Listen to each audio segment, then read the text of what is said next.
বৃহস্পতিবার গুজরাটের আহমেদাবাদে যে ভয়ানক অভিশপ্ত বিমান দুর্ঘটনা ঘটেছে তাতে শোকস্তব্ধ গোটা দেশ। ঠিক তেমনই পুরো ঘটনায় ব্যাপকভাবে মর্মাহত হয়েছেন হুগলির সাংসদ তথা দিদি নাম্বার 1 রচনা বন্দ্যোপাধ্যায়ও। তিনি জানিয়েছেন এই ঘটনার পর থেকে মোবাইল খোলা যাচ্ছে না। যতবারই তিনি মোবাইল খুলছেন ঘটনার ওই সমস্ত ভিডিও ফুটেজ সামনে আসছে। তিনি জানিয়েছেন কিভাবে এই দুর্ঘটনা ঘটেছে তা খুঁজে বের করা উচিত। বৃহস্পতিবার গুজরাটের আহমেদাবাদ থেকে লন্ডনগামী যাত্রীবাহী এয়ার ইন্ডিয়া 171 বিমান দুর্ঘটনায় প্রাণ হারিয়েছে বহু মানুষজন। রানওয়ে ছেড়ে ওড়ার পরেই আহমেদাবাদ বিমানবন্দরের কাছে ভেঙে পড়ে বিমানটি। এই ঘটনায় শোকস্তব্ধ গোটা দেশ। আর এই ঘটনায় মর্মাহত হুগলির সাংসদ রচনা বন্দ্যোপাধ্যায়। শুক্রবার সন্ধ্যায় পোলবার সর্বভারতীয় তৃণমূল কংগ্রেসের কার্যালয়ে বিধায়কদের নিয়ে দলীয় বৈঠক করেন সাংসদ। সেখানেই তিনি জানান গোটা ঘটনা প্রসঙ্গে তিনি কতটা শোকস্তব্ধ হয়েছেন।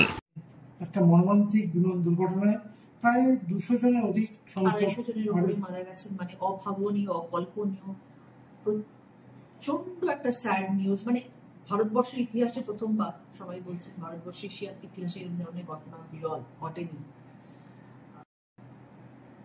কোনো ভাষা নেই, কোনো বাক্য নেই বোঝানোর। মানে এটা যে কি সাংঘাতিক বড় একটা দুর্ঘটনা এবং কত লস, মানে কি দুঃখের, কি কষ্টে। যতবার মোবাইল খুলছি শুধু ওটাই আসছে, আর তো কিছু আসছেই না, শুধু মোবাইলে ওই দেখে যাচ্ছি। সবার চোখের জল, সবাই হাহাকার, কান্না। এতগুলো মানুষের প্রাণ চলে গেল, কত ছোট ছোট বাচ্চারা, কত মানুষ ঘুরতে যাচ্ছে, কত মানুষ পড়তে যাচ্ছেন, যে ভবিষ্যতের জন্য মানুষ লন্ডনে পড়তে যায়, ইউকেতে পড়তে যায়, তারা হয়তো পড়তে যাচ্ছে। কত মানুষ, খুব খুব স্যাড।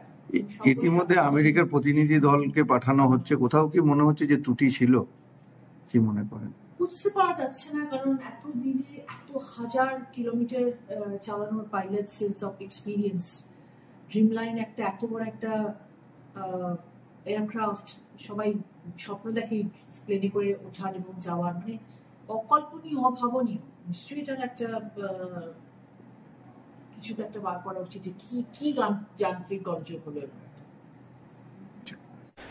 বিমান দুর্ঘটনায় প্রায় 250 জনের উপর মানুষের মৃত্যু হয়েছে। এটা অভাবনীয় এবং অকল্পনীয়। এতটা প্রচণ্ড দুঃখের ঘটনা ভারতবর্ষের ইতিহাসে এর আগে কোনোদিনও ঘটেনি। তাই কোনো রকম ভাষা অথবা বাক্য নেই এই দুঃখ প্রকাশ করার জন্য, এমনটা জানিয়েছেন সাংসদ রচনা বন্দ্যোপাধ্যায়। যতবার তিনি মোবাইল খুঁজছেন ততবার সামনে এসেছে তার এই সমস্ত ভিডিও, মানুষের চোখের জল ও হাহাকার। এতগুলো মানুষের প্রাণ চলে গেল, কত ছোট ছোট বাচ্চারা প্রাণ চলে গেছে, কত মানুষ ঘুরতে যাওয়ার ভবিষ্যতের জন্য অনেকে লন্ডনে পাড়ি দিতে যাবে। এই ঘটনা ইতিমধ্যেই একেবারে মানুষের মধ্যে আতঙ্ক তৈরি হয়েছে, এমনটা জানিয়েছেন রচনা বন্দ্যোপাধ্যায়। তিনি আরও বলেছেন যে জাতীয় তদন্তকারী সংস্থা এএনআই যাতে সমস্ত কিছু তদন্ত করে খুঁজে বার করে। হুগলি থেকে রাহি হালদার, লোকাল 18 বাংলা।